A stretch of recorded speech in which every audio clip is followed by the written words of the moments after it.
Então, hoje nós vamos falar sobre a igreja, nossa família cristã. Então, desde o primeiro dia a gente já tem falado que é muito importante frequentarmos a igreja, né? Nós fazemos parte dessa família. A igreja, ela é uma instituição criada por Jesus, né? E na terra ela representa Jesus e o seu corpo. Mateus 16, 18, eu digo para você, Pedro, você é Pedro, e sobre essa pedra edificarei a minha igreja, e as portas do Hades não poderão vencê-la. Então aqui nós temos um princípio, e nós temos o princípio da igreja. E o que a gente aprende aqui nesses versículos? Nós temos 4 coisas para aprender aqui. Então, primeiro, sobre esta pedra. Pedro, você é pedra. E sobre ela eu edificarei a minha igreja. Que pedra é essa? Essa pedra é a confissão que Pedro fez alguns versículos antes. Indo lá para o 14, começando no 13, fala: Quando Jesus chegou à região de Cesareia de Filipe, perguntou aos seus discípulos: Quem o povo diz que é o Filho do Homem? Eles responderam: Alguns dizem que é João Batista, outros Elias, ainda outros Jeremias, ou um dos profetas. E vocês? Quem dizem que sou? Perguntou. Simão Pedro respondeu: Tu és o Cristo, o Filho do Deus vivo. Então, é sobre esse conhecimento, sobre essa confissão de que Jesus é o Cristo, a igreja iria ser edificada, tá? Então, o que a gente aprende aqui sobre a igreja? Que a igreja é do Senhor Jesus, porque ali fala: edificarei a minha igreja. Quem está falando isso é Jesus. Então, a igreja é de Jesus. Ela será edificada, será construída e ela jamais será derrotada, porque as portas do Hades ou do inferno não poderão vencê-la. Então, não há vitória sobre a igreja. Nada pode parar a igreja do Senhor, porque nada pode parar o Senhor. Se a igreja é dele, então nada pode parar a igreja. Tá, mas o que é a igreja? A igreja é a assembleia de cristãos reunidos para adorar. Então, é um grupo de pessoas que se reúnem para falar sobre a Bíblia, para adorar, para engrandecer o nome de Deus, tá? Eu não sou a igreja.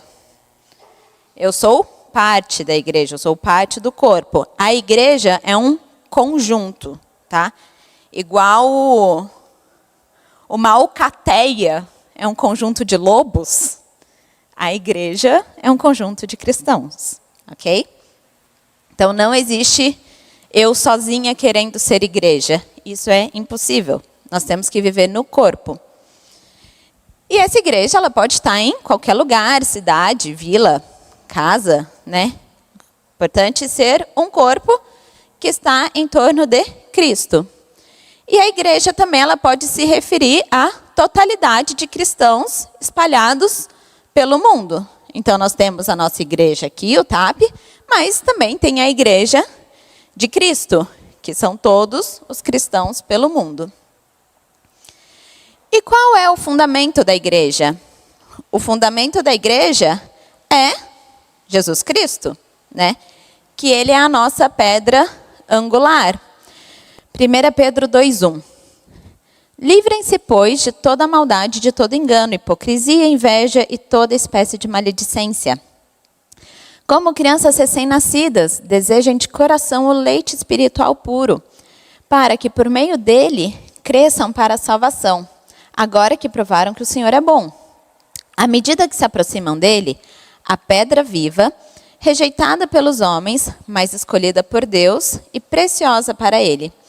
Vocês também estão sendo utilizados como pedras vivas na edificação de uma casa espiritual, para serem sacerdócio santo, oferecendo sacrifícios espirituais aceitáveis a Deus, por meio de Jesus Cristo. Pois assim é dito na Escritura: Eis que ponho em Sião uma pedra angular, escolhida e preciosa, e aquele que nela confia jamais será envergonhado. Portanto, para vocês, os que creem, esta pedra é preciosa, mas para os que não creem, a pedra que os construtores rejeitaram tornou-se a pedra angular, e a pedra de tropeço a rocha que faz cair. Os que não creem tropeçam, porque desobedecem à mensagem para o que também foram destinados.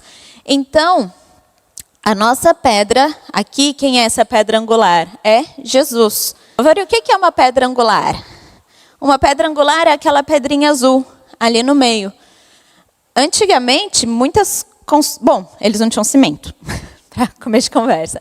Eles até tinham alguns tipos de argamassa, mas muitas construções eram feitas na base do encaixe. Para você fazer um arco, você precisava ter essa pedra angular, que era ela que ia dar sustentação para as colunas. E aquela pedra do meio é Jesus. Sem ele, não há igreja. E nós não podemos lançar um outro fundamento que não seja Cristo. 1 Coríntios 3:10.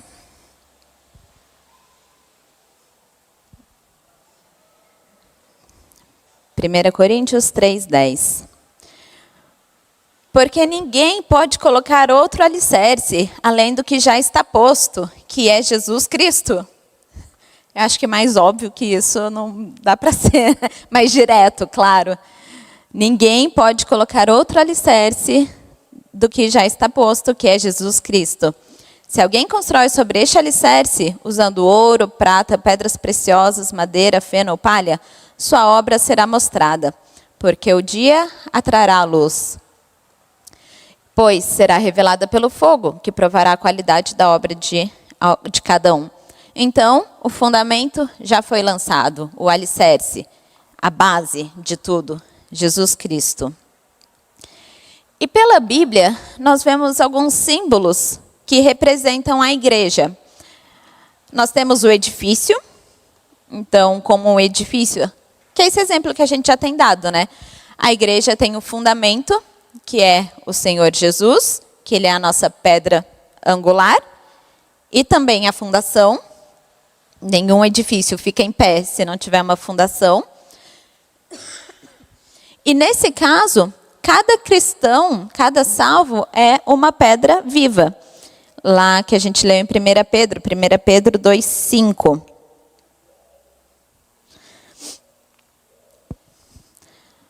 Vocês também estão sendo utilizados como pedras vivas na edificação de uma casa espiritual, para serem sacerdócio santo, oferecendo sacrifícios espirituais aceitáveis a Deus por meio de Jesus Cristo. Então, como essas pedras, nós temos um papel fundamental também na construção da igreja. Ela só vai crescer, ela só vai estar forte, se as pedras estiverem fortes, se elas forem sólidas.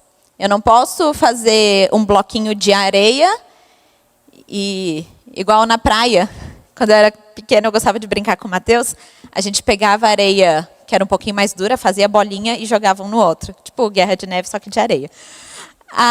Só que, por mais que pareça sólida ali, na hora que eu monto, né, que não é aquela areia que já desmonta a areia fofa, não adianta eu querer construir alguma coisa. Se eu quiser pôr outra, uma sobre a outra, vai cair.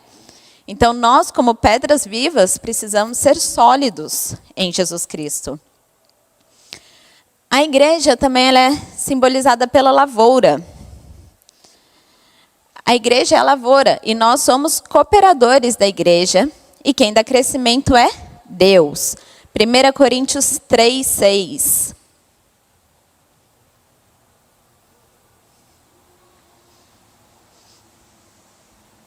1 Coríntios 3:6. Aqui é Paulo falando.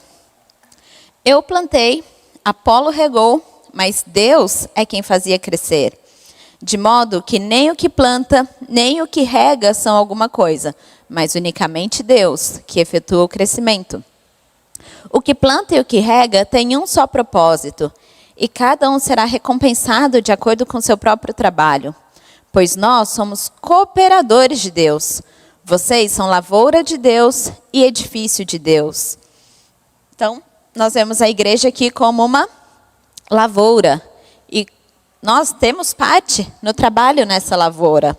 A gente precisa plantar. O que é plantar? É espalhar a palavra. Nós precisamos regar. Então, fazer discipulado, ensinar. Nós precisamos fazer essas coisas. E assim, a colheita será maior. A igreja também é simbolizada como a noiva. Então, a noiva de Cristo. Efésios 5. Vou ler a partir do 22.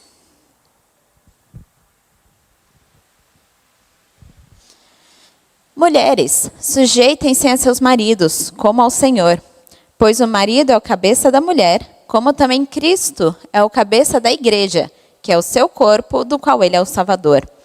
Assim como a igreja está sujeita a Cristo, também as mulheres estejam em tudo sujeitas a seus maridos.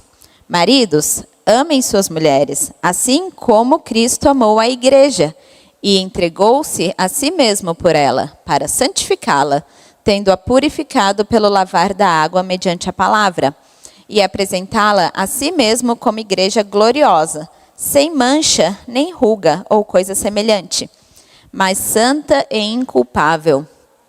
Da mesma forma, os maridos devem amar as suas mulheres como seus próprios corpos. Quem ama sua mulher, ama a si mesmo. Além do mais, ninguém jamais odiou seu próprio corpo. Antes, o alimenta e dele cuida, como também Cristo faz com a igreja, pois somos membros do seu corpo. Por essa razão, o homem deixará pai e mãe e se unirá à sua mulher, e os dois se tornarão uma só carne. Este é um mistério profundo, refiro-me, porém, a Cristo e à igreja. Portanto, cada um de vocês também amem sua mulher como a si mesmo, e a mulher trate o marido com todo o respeito. Então, aqui a gente vê um paralelo. Jesus comparando a igreja igual um marido e uma mulher e sua esposa. Então, somos a noiva de Cristo. Tem outros versículos também onde somos tratadas como a noiva. A parábola das 10 virgens, né, que são noivas, que 5 delas vão entrar para o banquete com o noivo.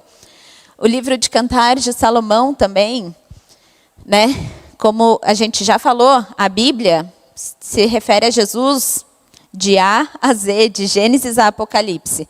E Cantares não ia ser diferente. Então, a noiva lá, ela representa a igreja. E a noiva, ela deve se apresentar pura, sem rugas, sem defeitos. Ela deve se preparar para o noivo. 2 Coríntios 11, 2.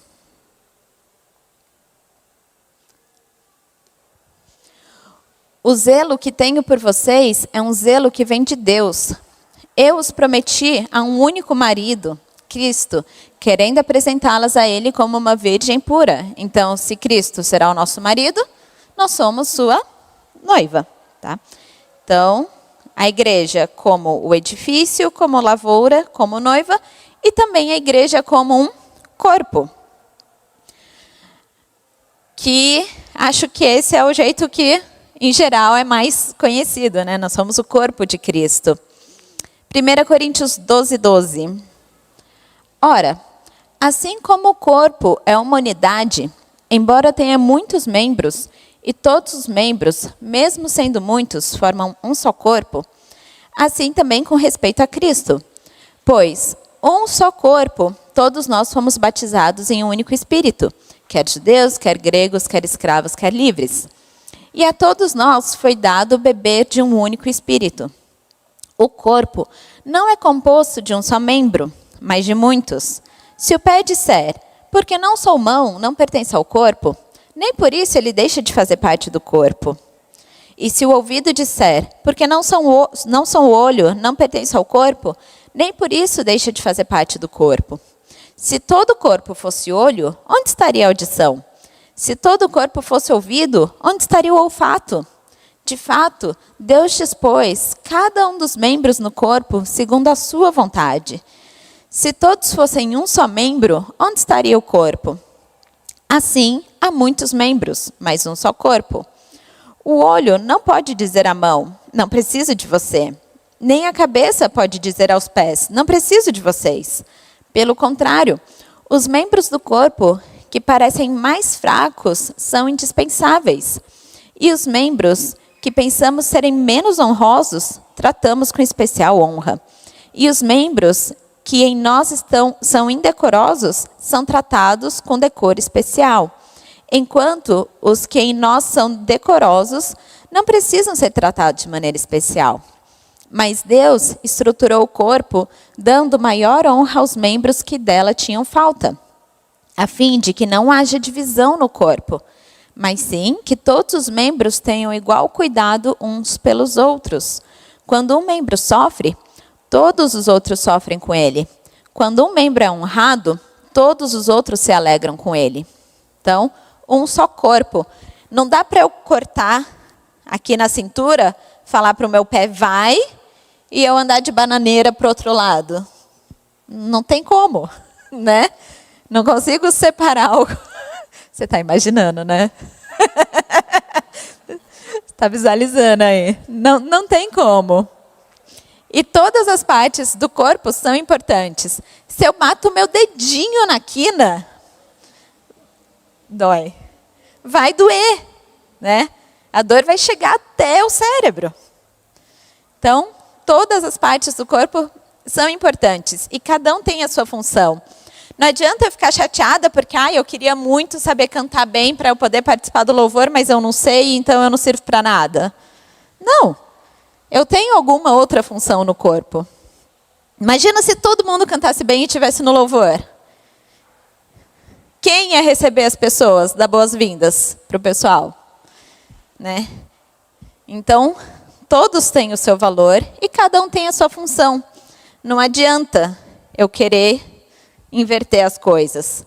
Se eu quiser pegar um lápis e escrever com a minha boca, não vai ficar bem feito, né? Eu preciso da minha mão para escrever. Eu sou destra. Até se eu quiser escrever com a minha mão esquerda, não vai ficar muito legal. Minha mão esquerda serve para outras coisas. Para escrever, nem tanto. Então, cada membro, cada parte do corpo tem a sua função. E não adianta eu querer me colocar no lugar do outro. Mas lembrando que todos são especiais. Nenhum é maior do que o outro. O corpo precisa estar completo para funcionar bem. Uma das funções do corpo é a gente sentir pelo outro, né? Então, se a gente é um corpo, como eu falei, se eu machuco o meu dedinho, meu corpo inteiro vai sentir.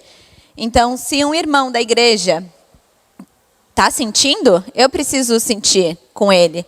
Se alegrar com os que se alegram, chorar com os que choram. Vou ajudá-lo, né, na medida do possível, com oração, com recursos, não sei, mas isso é um corpo. É um trabalhando junto com o outro e sentir o que o outro sente. E por que a igreja é necessária? A igreja é necessária porque é nela que a gente tem a oportunidade de desenvolver comunhão. E a comunhão entre os filhos de Deus é necessária, né? Lembrando lá de Salmo 133. Como é bom e agradável que os irmãos convivam em união. Então, a gente precisa ter essa união. Ferro afiando ferro, né? Há crescimento quando há união. Um pode ajudar o outro. A palavra, ela nos exorta, ela nos fala para não deixar de congregar. Em Hebreus 10, 25. Hebreus 10, 25. Não deixemos de reunir-nos como igreja, segundo o costume de alguns, mas encorajemo-nos uns aos outros, ainda mais quando você vê que se aproxima o dia. Então, é importante né? Jesus falou para a gente não deixar de congregar, não deixar de se reunir como igreja, como um corpo. Nós precisamos um dos outros. Não adianta. Mas eu fico em casa, eu oro, eu ponho um louvor e eu estou bem, eu e Deus. Isso não é ser igreja. A igreja é necessária, a comunhão é necessária. É na igreja que a gente pode receber um conforto espiritual. Em Romanos 1,12 fala, isso é para que eu e você sejamos mutuamente encorajados pela fé. Então a gente está aqui, um encorajando o outro, um ajudando o outro. Também fala que em Coríntios, eu não vou ler, mas em Coríntios 12, é onde podemos compartilhar as nossas alegrias e os nossos fardos. Eu vou ler só Gálatas 6:2. Levem os fardos pesados um dos outros e assim cumpram a lei de Cristo. Então a carga, eu estou com uma mala muito pesada. Então, para eu carregar uma mala sem rodinha muito pesada, é difícil, eu vou sofrer. Se vier o meu irmão e eu pego uma alça, ele pega outra, já fica mais leve. Agora, se outra pessoa carrega a mala na frente e outra atrás, vai ficar mais leve ainda. Então, nós estamos aqui para isso, para compartilhar os nossos fardos. E as nossas alegrias, né? Nem tudo é luta. A gente tem que se alegrar com as alegrias, com as vitórias dos nossos irmãos. E a igreja, ela também nos dá a oportunidade de adorar a Deus em grupo. A adoração, ela deve ser um ato constante na nossa vida. Mas esse momento também da adoração compartilhada é importante, também nos fortalece. Ela vai contribuir para o nosso crescimento espiritual. A igreja também, ela nos dá a oportunidade de trabalharmos juntos, né? É na igreja que nós vamos exercer os dons que Deus nos deu. 1 Coríntios 12, a partir do 4. Há diferentes tipos de dons, mas o Espírito é o mesmo. Há diferentes tipos de ministérios, mas o Senhor é o mesmo. Há diferentes formas de atuação, mas é o mesmo Deus que efetua em tudo e em todos. Então, como a gente estava falando antes do corpo, né? Que cada membro do corpo tem a sua função. A cada um, porém, é dada a manifestação do Espírito visando ao bem comum. Então, a manifestação do Espírito não é para o meu bem, é para o bem comum. Ou seja, se eu não frequento a igreja, para que vai servir? Para nada. Então, visando o bem comum. Pelo Espírito, a um é dada a palavra de sabedoria, a outro a palavra de conhecimento pelo mesmo Espírito. A outro, fé pelo mesmo Espírito. A outro, dons de cura pelo único Espírito. A outro, poder para operar milagres. A outro, profecia. A outro, discernimento de espíritos. A outro, variedade de línguas. E ainda outro, interpretação de línguas. Todas essas coisas, porém, são realizadas pelo mesmo e único Espírito. E ele as distribui individualmente, a cada um conforme quer. Ora, assim como um corpo é uma unidade, embora tenha muitos membros, e todos os membros, mesmo sendo muitos, formam um só corpo, assim também respeito a Cristo. Então, é vivendo no corpo que nós vamos poder manifestar os dons do Espírito, porque eles servem para a edificação do meu próximo. Com exceção da oração em línguas, que é para edificação própria, todos os outros dons são para a edificação do próximo. Então, é no ambiente da igreja que eu vou ter a oportunidade de exercer esse dom. Edificante também trabalhar em prol do crescimento do reino, né? Evangelismos. Jesus ordena aos seus discípulos que eles saiam de 2 em 2. Eles não vão sozinhos, mas sempre de 2 em 2. Em Eclesiastes 4:9,